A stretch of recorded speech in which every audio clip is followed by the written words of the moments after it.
Good evening. My name is Rosário Salema de Carvalho. I'm the coordinator of the Azulejo Research Network, which is part of ARTIS, the Institute of Art History of the University of Lisbon. I'll be hosting this session together with my colleagues, Serenella Sessini and Inês Leitão. On behalf of my research group and our partner, the National Azulejo Museum, I'd like to welcome you all this evening for a new AzLab. Today, our invited speaker is Serenella Sessini from the Victoria and Albert Museum.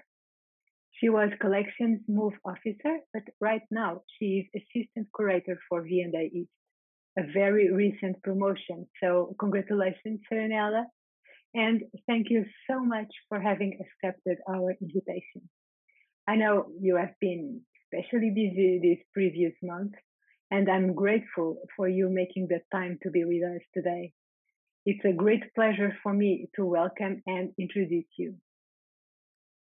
Serenella Sessini graduated in art history at the University of Pisa in 2009 and in art history, curatorship and Renaissance culture at the Warburg Institute in London in 2014. She received her doctoral degree at the University of Sheffield in 2019 with the thesis Acts and Signs Pleasing to Children, Musical Angels and Young Viewers in the 15th Century Florentine Home. She is specialized in Italian Renaissance domestic and ecclesiastic art with a focus on the use of images in education and devotion. But their interests span Renaissance art in music, iconology, and material culture. Currently, she works in collection management at the V&A, where she is researching Italian Renaissance maiolica dishes and tiles. Today, she'll speak to us about Portuguese azulejos in the V&A collection after an overview of the V&A tile collection, its storage, and display. So please join me in welcoming Serenella Sessini. Hi, everybody, and thank you very much, Rosario, and all your colleagues for organizing this session. It's a real pleasure to be here. I'm going to share my screen. Just a moment. Just to give a little bit of background, as Rosario mentioned, until a month ago, I worked as a collection move officer in the storage facility of the V&A. And as part of that role, I work with the collection of European and Middle Eastern tiles. The building where the V&A collection is stored will be sold soon, so the collections need to be prepared to be moved. And this involved a full audit of the entire collection, as well as condition checking and barcoding the objects.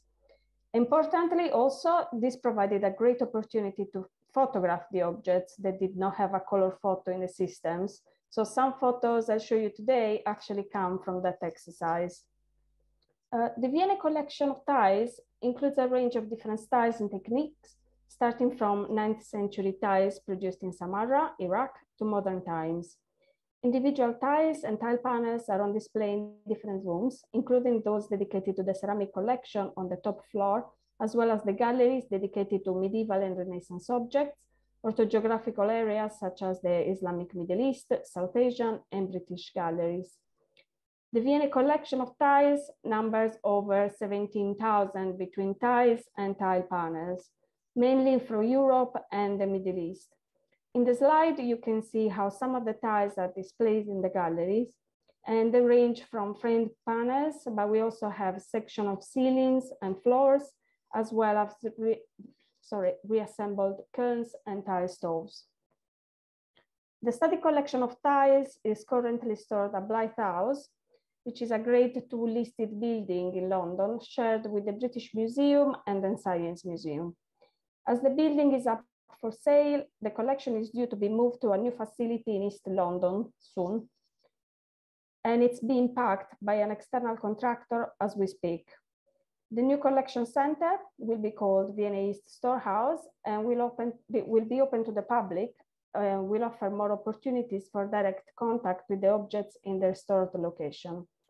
The European tiles are currently housed in planches drawers, the green planches you can see in the slides, and this will be replicated in the new building. The collection of Portuguese tile is divided between this room in the slide and the display galleries at the museum in South Kensington. So first question, how many tiles with Portuguese collection does the V&A have? Defining a precise number can be tricky. There are several ways to count tiles in the V&A collection. Does a panel count as one or as the numbers of its individual tiles? I found 27 different objects, including individual tiles and tile panels. But because objects that were acquired in different times were also cataloged with different systems, our collection management systems counts 41 parts, while if we count the number of individual tiles parts that we have, there are many more, around 1,800. So they range from 16th century tiles from the Sintra Palace to pieces presented at the London Annual International Exhibition of 1871. The oldest tile with Portuguese connections owned by the V&A were probably not produced in Portugal, but in Seville, Spain, for a very important royal residence, which is the Sintra Palace near Lisbon. We hold 5 such tiles in different conditions, which were acquired at different times. The earliest acquisition among these is a tile with a depiction of an Armillary Sphere, which was probably produced in Seville between 1500 and 1510. An Armillary Sphere was a mathematical instrument used to determine the movements of the universe around the Earth. The universe is represented by adjustable metal rings, while the Earth stands at its center. King John II presented this emblem to his cousin and brother-in-law, Manuel, Duke of Beja, who succeeded him on the throne in 1495. When Manuel became king, the Armillary Sphere was not used only as his personal symbol anymore, but was also associated with the entire Portuguese Empire and with the Portuguese maritime supremacy. The Armillary Sphere symbolized the exploration of the Southern Hemisphere and the crossing of the equator in the 1570s. This symbol was so popular and ubiquitous both during and after the rule of Manuel I that is still present on the flag of Portugal. Manuel commissioned a number of tiles with this design from a workshop in the neighborhood of Triana in Seville. The Armillary Sphere can still be seen in some of the rooms and courtyards of the palace. We can see them in this slide, framing the door in King Sebastian's bedchamber, and in 2 of the courtyards, the Patio das Ausências, and I am so sorry for my Portuguese pronunciation, and the Patio da Carrança. But it is also likely that this motif was part of the original decor of the Sala dos Braçoes, the armorial hall, as the vaulted ceiling was decorated with the royal coat of arms at the center and those of the infantes and the country's 72 noble families beneath it. But today is decorated with 18th century blue and white tiles. The tile with the Armillary Sphere is by far the most iconic symbol of King Manuel I. It can be found in even more prominent locations, such as the facades of the many churches the king commissioned, for example, the Hieromite Monastery in Lisbon, but also on the facade of the Tower of Belém. Outside of mainland Portugal, it became a symbol of dominion and control. And it appears, for example, over a door on the North African fortress of Safi, on the facade of the small chapel of the fortress of the island of Mozambique, and over the main door to the Franciscan Church in Goa, India. This style became part of the V&A collection quite early in 1853, even before the collection was housed in the Convent Museum in South Kensington. Acquisition came from a private collector, the Foreign Office civil servant James Bandinel, and Henry Cole, the first director of the museum, acquired the Bandinel collection of over 700 pieces of historic ceramics for just £250 in 1853. We can see in the picture that in the Patio das Ausências, the Armillary Sphere motif is used in combination with Hispano-Moresque tiles and with a border of relief tiles with a leaf motif. So these latter are also present in the V&A collection, and we shall see them. So the V&A collection also houses 2 variants of the vine leaf motif. 3 of these tiles have a motif of vine leaves and bunch of grapes. but it's difficult to determine if these tiles were produced in Spain or directly in Portugal, because no similar examples have been found in Spain for the moment. As we can see in these slides, the walls of the Sala de Sereias are covered with this type of tile, but they also appear in other locations in the palace, and often in combination with other type of leaf patterns and Hispano-Moresque tiles. The first two tiles in the slide, the top, were acquired almost 30 years after the first Sintra tile with the Armillary Sphere, so in 1892. These tiles were purchased as a pair from the Atkins collection, when almost 800 pieces among tiles and fragments were acquired from Mrs. Atkins, the widow of William Atkins. As they were part of a large purchase, perhaps it is not too surprising that these tiles are just described as tiles and fragments with no special mention to their Sintra provenance. 80 more years passed until 1973, when a third tile of the same series was purchased, together with another tile from Sintra with a different leaf motif, and these tiles are the two in the bottom row. These were again part of a large acquisition, which included Portuguese tiles from different periods. They were acquired from Senor José Manuel Leitão of Albuquerque and Sousa Limitada in Lisbon, and we have the correspondence exchange between Mr. Leitão and the keeper of the V&A Department of Ceramics, Mr. Charleston, and Mr. Archer, the assistant keeper. So in a letter of October 1972, Mr. Archer, the assistant keeper, describes these Sintra tiles as tiles of great rarity. Apart from this example from the Sintra Palace, the V&A doesn't have other tiles from the 16th century with Portuguese connection. This 4-tile panel with a knot pattern from the 17th century is important because it's the first conscious attempt to acquire Portuguese style deliberately, instead of these coming into the collection as part of larger acquisitions. On 25th of February 1969, Mrs. Jean Burroughs sent a letter to the museum asking for an expert opinion on a 17th century Portuguese style she owned, and she outlined the journey that this panel took to get into her possession. A Portuguese cardinal presented it to the Brazilian ambassador in Rome, and then herself and her husband received it from the head of the Casa do Brasil in London in 1963, when her husband was counselor in the embassy in Rio. The request was picked up by the keeper of ceramics, Mr. Charleston, who gave his availability to examine the tiles. And after inspection, Mr. Charleston became interested in acquiring them for the collection and asked Mrs. Burroughs if she would consider giving the museum first refusal, as he thought that they had no Portuguese tiles in the collection. Mrs. Burroughs accepted and took it to Sotheby's for valuation. We have then a letter from Mr. Archer to Mr. Charleston recommending the purchase, stating that, and I quote, "One of the larger gaps in our collection of tiles is that of Portuguese tiles, of which we have no examples at all. Tiles were a particularly important product of the pottery industry in Portugal, and as such, tiles rarely come on the London market. I strongly recommend the purchase of this example." So the request was then forwarded from Mr. Charleston to the museum director directly, highlighting what a good opportunity this was to fill the gap in the collection. And now we do have it. However, we will see later, the museum actually already had acquired 18th century border tile in 1892 and a set of tiles and a panel in 1871 from Portugal. These two tiles with depictions of birds in blue and yellow are similar to the birds depicted in an altar frontal from a Carmelite convent in the region of Coimbra from about 1650.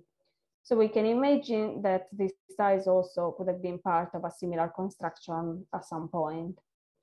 They are on display in the ceramic study gallery, which includes wall cases and visible storage in the center of the room, with objects arranged according to their provenance, as you can see in the photo.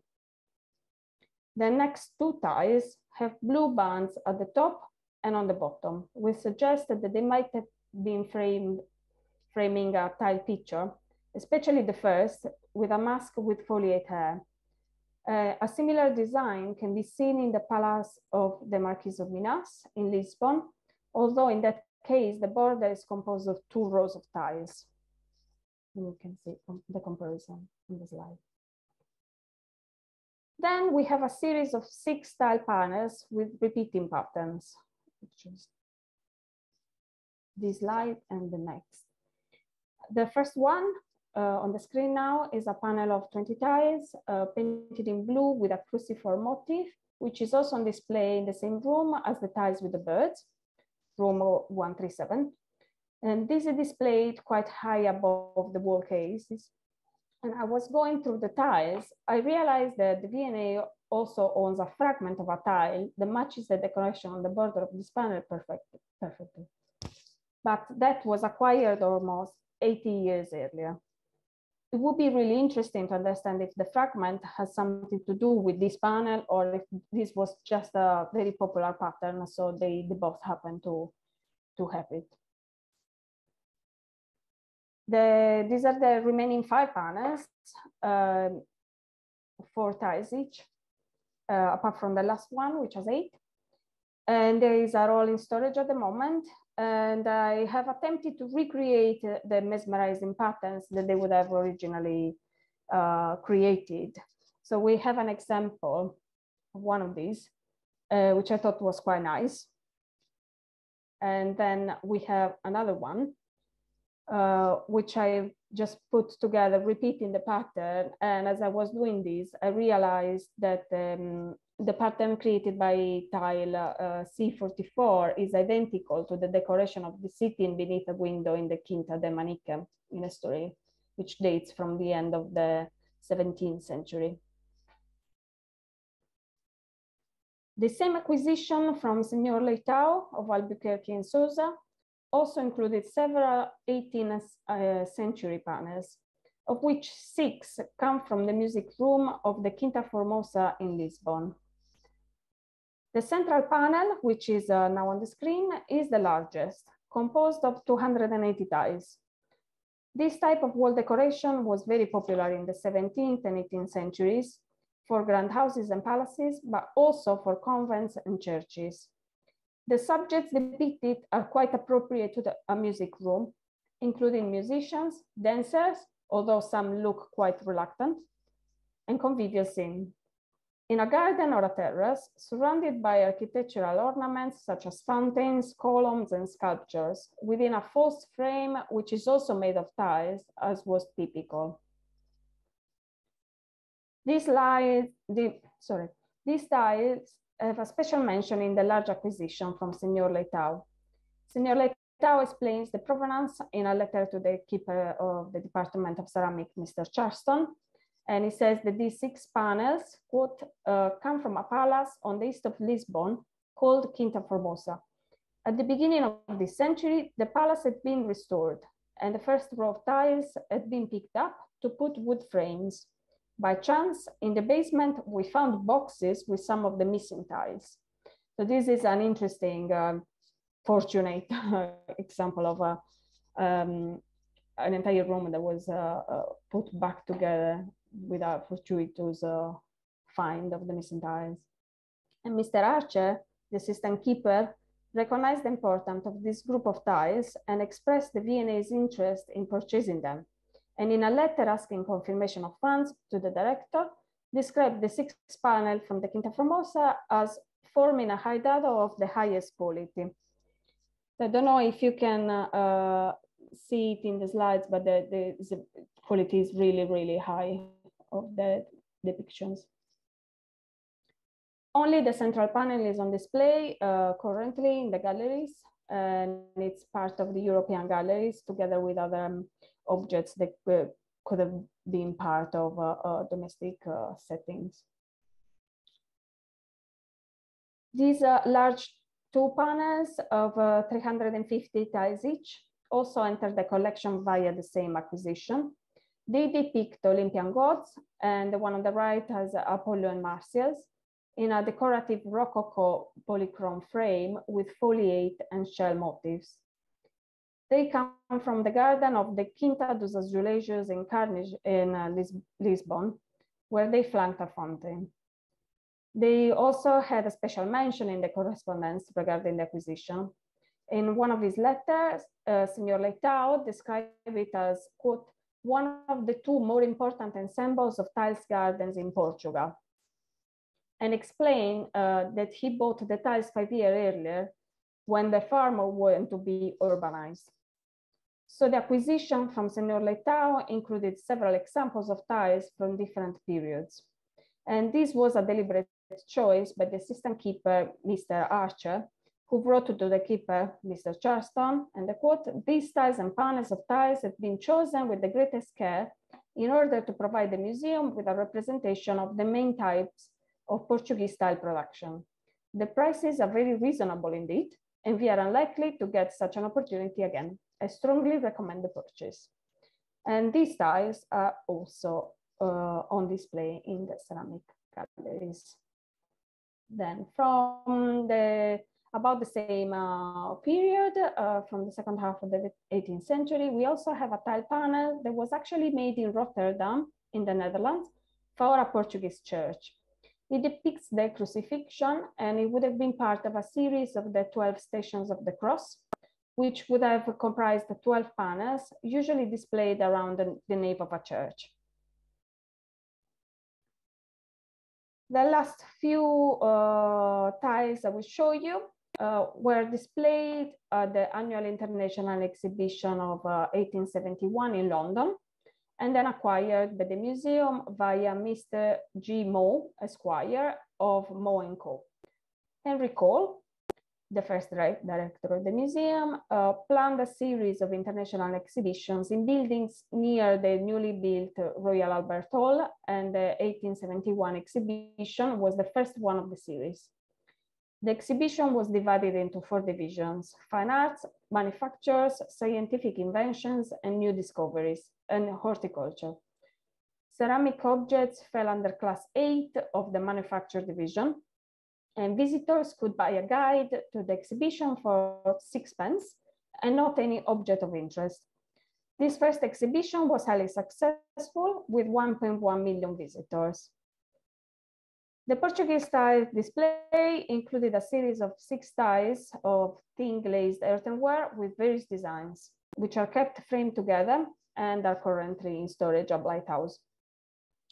And it also included a panel of 90 tiles painted in blue with Our Lady of Mount Carmel with a child, accompanied by St. Marshall, who's wearing a bishop's robe and making the sign of blessing with his right hand, and St. Anthony holding the child as his attribute and the cross. Unfortunately, the Portuguese tiles exhibited at the annual exhibition were not very popular. The compiler of the guide to the exhibition, George W. Yap, quite bluntly states, and I quote, "The Portuguese collection will not have many admirers, except for its glaze, and this is used so lavishly that all the pieces look wet. The decoration is not certainly of the best kind." On the other hand, a report of the exhibition describes the Portuguese wall tiles as, and I quote, "characteristic examples of a rude but perfectly legitimate treatment. They are almost primitive in the method and in the simple details of which the decorative parts are composed. Yet the effect is far from being unsatisfactory." So these ends the list of tiles with Portuguese connections in the V&A collection. And as I mentioned at the start, the collection in storage is due to be moved from the current facility. And the new center called the V&A East Storehouse in East London will make access to the collection much easier for the public. And I hope you will be interested in visiting when it will open in 2024. Thank you. Thank you so much, Serenella. It was great. We have some time if anybody would like to ask questions. Please write down your questions on the chat, or use the raise hand function and wait until I or my colleague, one of my colleagues, give you the floor. Thank you, Rosário. Last month, we invited some cadets from the Museum, and I asked the same question. How can research groups as the one I coordinate study or contribute to the study of the Portuguese tiles in the V&A collection? Is the museum interested in this kind of collaboration? For example, you mentioned the photo, the tiles from the Quinta Formosa, and we have photos of these tiles in their original location because we obtained this information some years ago when we digitized the photographic archive of FLUL, and we have a lot of material to share if you want. Yes, most definitely. Then V&A online catalog is reachable through just Googling V&A Explore the collection, and there is a feedback button on that as well. So if you're able to find the relevant tiles, you can send more information, and this is used to then communicate with the curatorial departments and update the records. So yes, we do have some the original photos for some of the acquisitions, and these are kept in the registry files together with the letters I was quoting from. But yes, definitely, if anybody is able to contribute and share information and images, they are very welcome to do that. Absolutely. And yes, and of course, you are also in the country, which is an advantage if you study Portuguese tiles. And yes, if there were any other examples that you will find that can have comparisons with the tiles I've shown, please do let me know or send an email to the department directly if you prefer. Yes, we have, and especially the pattern tiles you mentioned, you showed to us from the 17th century, because we have a project of cataloging the patterns, and yes, we have a lot of information about these tiles. But okay. I'll yes, send please, you please an email, a detailed email with all this information. Of course, thank you. Perfect, thank you. Rafaela, we have a question in the chat. Can you read, and can you tell us about iconographic sources from the 18th century panels? We know of the two panels they used to flank a fountain in the Quinta dos Azulejos. The scenes derive from etchings by Michel d'Origny, which are after works by Simon Vouet. I was actually trying to track the precise etchings and works by Simon Vouet to put them in as slides as a comparison, but I didn't find them very easily. So these are the sources we have for those panels. I'm not aware of any other iconographic sources for the tiles, I'm afraid. Okay, thank you. There's a hand of Johan that is lifted. I think yes, it's the first. Yeah. Hello, Rafaela, Hello. And thank you, Serenella, for your lecture. And I was wondering about the tile picture from Armis from Rotterdam that you showed from one of the stations of the course. Yeah. I didn't understand what was here the relation with Portugal, because as far as I know, this picture came from a church in Belgium, in Flanders, a Spanish church that was founded in Belgium, in the city of Kortrijk in Belgium. But there is a complete series of these Stations of the Cross in an olive garden in Spain, in the Huelva province. Oh, that's really interesting. Thank you for this. And actually, if you could send me all this information by email, it would be really, really grateful. Then that panel is catalogued as being made by Jan Almis in Rotterdam, in the Netherlands, for a Portuguese church. That's why I included it in the presentation. We don't know which church that would be. And yes, it's thought to be one of the 12 Stations of the Cross. But yeah, it's open to interpretation. So if you have any more information about this, please do send it to me or to the museum. Yes, okay, I sent you a mail about it, yes. Thank you. Thank you very much. Okay, there's a comment from Renata Monensi.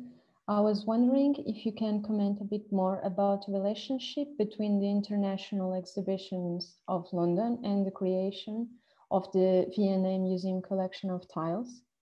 Thank you. Of course. So yes, the great exhibition was in 1851, and that was organized by Henry Cole, which then was the first director of the museum, the V&A Museum. So there is a direct connection there. Henry Cole was a visionary man with great ideas for this new museum that he wanted to create, which was going to be open to all publics and all classes, and was going to include some cafe as well, which was quite groundbreaking at the time. So yes, he after the Great Exhibition of 1851, he proposed to the same commissioners to have a series of annual international exhibitions, and he did. And the first one was in 1871. And as we know, some objects that were on display there then ended up being acquired for the museum, including these Portuguese tiles that I show you. So yeah, there is a direct relation there. Okay. Another question in the chat from Patricia Nóbrega. I would like to ask if, besides being showed in the permanent exhibition, these Portuguese styles are in some way, curatorial way, related with another ceramics, creating new dialogues. Thank you. Well, in the ceramics galleries, they are displayed together with 3D objects as well. So yes, they do give an idea, for example, of what a decoration could have looked like. I'm not sure about creating new dialogues, but the curators are always looking to create new narratives and to tell the stories behind the objects. So then the Europe galleries or also the Middle Eastern galleries do that in that way. So they take objects that were from the same place or used in a similar way and display them together. And but these are in the permanent galleries. Otherwise, the tiles that are in storage can also be studied, and then they can go on display if they fit with the narrative as well. I was wondering if can you tell us more about your perspective on an integrated approach to decorative arts? That is, the Azulejo was designed to be part of the architecture for a specific space and should not be separated from its original environment. So how do you convey this idea or recreate the Azulejo's original environment in a museum gallery? it's really difficult to do. As I showed them the two large panels from the Quinta dos Azulejos, they used to flank a fountain, but of course we cannot recreate that scenery. So they are now at the side of a door. So what you can understand there is that there are two complementary panels. Of course, they are born to be displayed together. And we convey extra information through the interpretation material, of course. In that particular case, the label also includes a black and white photo with the panels in their original location. So that is something we can do. But to convey the idea of what these objects were and how they were, why they were created and how they were used. Okay, thank you. Thank you. Are there any other questions? Question, if I may. I've heard that most of the tiles are newly photographed. Have the backs of the tiles also been photographed, when it was possible? And also for the panels, if they are mounted, are the backs visible or not? Okay, so some of the backs have been photographed, especially when there was a label or a particular feature, but not all of them have, because we were working to a tight deadline, so it was impossible to take multiple photos of the same object. So, but some are, and they are updated on the online collection as well. So if there was any that would interest you, you can have a look and see if they've been photographed. For the panels, of course, the ones on display are on the wall, so it's very difficult to see the backs. And the ones on in storage, some of them are framed, including, for example, the one that came from the annual international exhibition has a wooden frame with.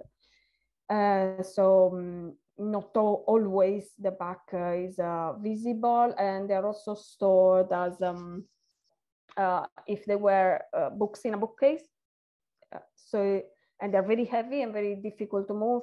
So they need technical assistance to be moved and for inspection of the front and of the back.